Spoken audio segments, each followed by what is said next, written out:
This is the old KCRA newsroom. Hasn't been used in ages. I literally grew up working in here. I arrived just out of high school. In fact, the president was still Lyndon B. Johnson. And in a few months, I was on TV. At 19, I began reporting weather, trained by renowned meteorologist Harry Geiss.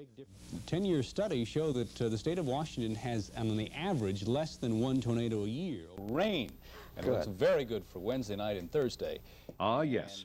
The days of big hair, big plaids, and wide lapels. In the news tonight, a warning out for yuppie parents. The low-fat, low-calorie diet that is good for you may, in fact, be not good at all for your babies or young children. In 1979, I moved to news anchoring and reporting, immediately jumping into big stories. The accident at Pennsylvania's 3 Mile Island nuclear plant sent me to its twin reactor at Rancho Seco, 25 miles southwest of Sacramento. I covered this power plant intensely for about 10 years, and we took the time to take viewers inside to see nearly every part of this operation. Including a worldwide first, a live report inside a reactor building showing nuclear refueling. It was formed outside of Jericho. After the formation of Israel in 1948, the 80s and 90s were non-stop. I traveled to Israel, covering Palestinians on the occupied West Bank. That series won the highest award from the National Council of Christians and Jews. where the communist East German government is actually selling people to the West. This year, an estimated 40,000 East Germans will be sold.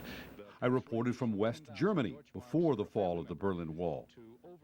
Cal, you got any more film? The big stories were often tragic. A disturbed gunman opening fire at Cleveland Elementary School. At Lyndhurst High School, a former student barged in, killing 4 people. And then the good guys hostage drama. A store full of hostages taken by 4 gunmen who terrorized and tortured them for 8 hours, all seen live on TV. In the end, a sniper's bullet set off a murderous rampage. 6 people died, 14 wounded. Then I covered the trial of the surviving gunman. He, by the way, is still serving a life sentence. I was in court the day that a repeat drunk driver got a legal slap on the wrist for killing the daughter of Candy Leitner.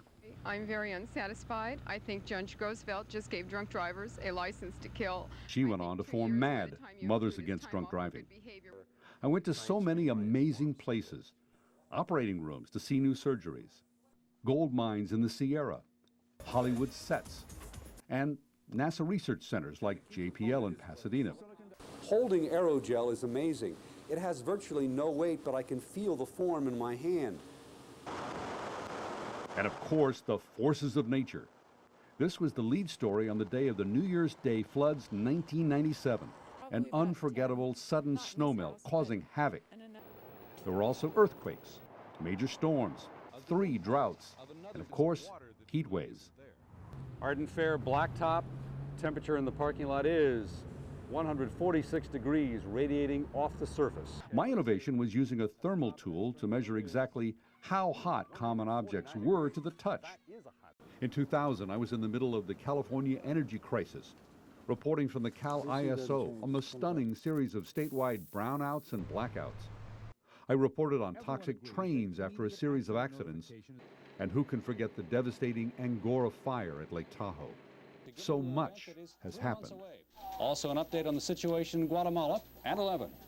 I arrived here at the age of 18. I leave as a grandfather, age 64. I have been extremely fortunate. I have been blessed to be at such a great news station because this really is where the news comes first.